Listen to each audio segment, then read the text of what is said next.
Le sang a commencé à couler dans ses narines. Le sang a commencé à couler, couler, couler.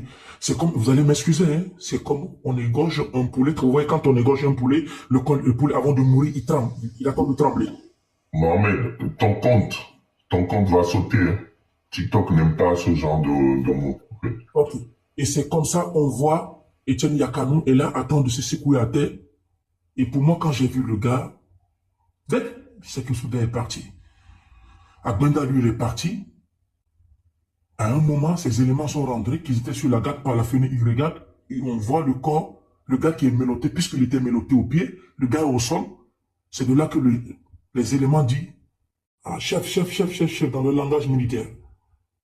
On rentre dans le bureau, on rentre dans le conteneur là où on était tous. On vient, on trouve Etienne Yakanou, on le démelote. Le capitaine Angba essaie de le pas piter le coup, ils sont arrivés, ils l'ont vu. Il prend le téléphone, il appelle le procureur.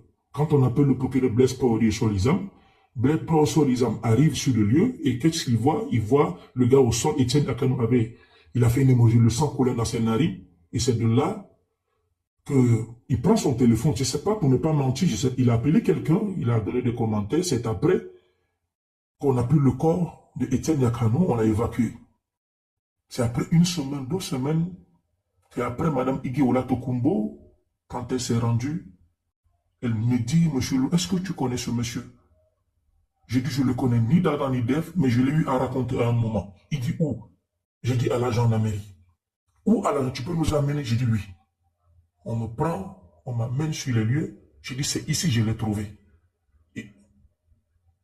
Et la marraine, excusez-moi de dire la marraine, Mme Igiola Tokumbo des Nations Unies, l'ambassadeur des États-Unis, disent, est-ce que tu connais bien l'endroit? J'ai dit, oui, je connais l'endroit. On est rentre, la gendarmerie est tellement dans les coulisses de la gendarmerie, la voiture traverse, les nations, eux, ils ne savent pas pourquoi on nous a amené à la gendarmerie. Le ministre de la Justice était là, on arrive sur les lieux, je dis, ici c'est une chambre, c'est un conteneur. Madame Igé des Nations Unies, les Américains sont les disques, mais vous. Mais ça c'est un conteneur. Je dis non, c'est un conteneur, mais on met des gens à l'intérieur.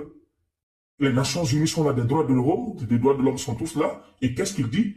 Ils ouvrent le conteneur, il y a une bombe qui sort, et si j'ai dit que c'est ici, moi j'ai connu ce monsieur que vous dites.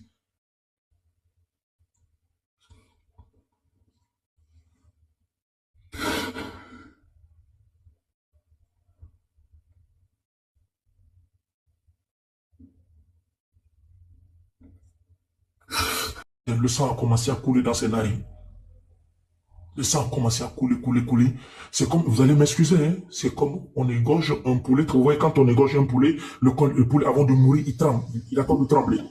Mohamed, ton compte va sauter, hein. TikTok n'aime pas ce genre de mots. Ok. Ok.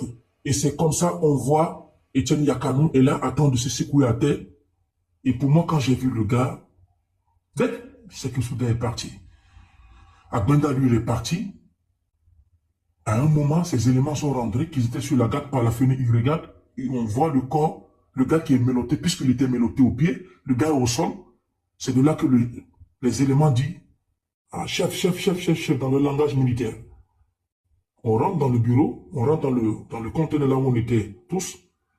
On vient, on trouve Etienne Yakanou, on le démelote. Le capitaine Angba essaie de le pas piter le coup, ils sont arrivés, ils l'ont vu. Il prend le téléphone, il appelle le procureur. Quand on appelle le procureur Blaise Paoli Solizam, Blaise Paoli Solizam arrive sur le lieu et qu'est-ce qu'il voit? Il voit le gars au sol, Etienne Yakanou il a fait une émotion, le sang coulait dans ses narines. Et c'est de là qu'il prend son téléphone, je ne sais pas, pour ne pas mentir, il a appelé quelqu'un, il a donné des commentaires, c'est après qu'on a pris le corps de Etienne Yakanou, on l'a évacué. C'est après une semaine, 2 semaines, et après Mme Igiola Tokumbo, quand elle s'est rendue, elle me dit, monsieur Lou, est-ce que tu connais ce monsieur? J'ai dit, je ne le connais ni d'Adam ni d'Ève, mais je l'ai eu à raconter à un moment. Il dit, où? J'ai dit, à la gendarmerie. Où alors tu peux nous amener? J'ai dit, oui. On me prend, on m'amène sur les lieux. J'ai dit, c'est ici que je l'ai trouvé. Et la marraine, excusez-moi de dire la marraine, Mme Igiola Tokumbo des Nations Unies, l'ambassadeur des États-Unis, disent, est-ce que tu connais bien l'endroit? J'ai dit, oui, je connais l'endroit. On est rentre, la gendarmerie est tellement dans les coulisses de la gendarmerie, la voiture traverse, les nations, eux, ils ne savent pas pourquoi on nous a amené à la gendarmerie. Le ministre de la Justice était là, on arrive sur les lieux, je dis, ici c'est une chambre, c'est un conteneur. Madame Higuet des Nations Unies, les Américains sont là, ils disent que mais vous, mais ça c'est un conteneur. Je dis non, c'est un conteneur, mais on met des gens à l'intérieur. Les Nations Unies sont là, des droits de l'homme, des droits de l'homme sont tous là. Et qu'est-ce qu'il dit? Ils ouvrent le conteneur, il y a une ou deux bombes qui sort. Et si j'ai dit que c'est ici, moi j'ai connu ce monsieur que vous dites.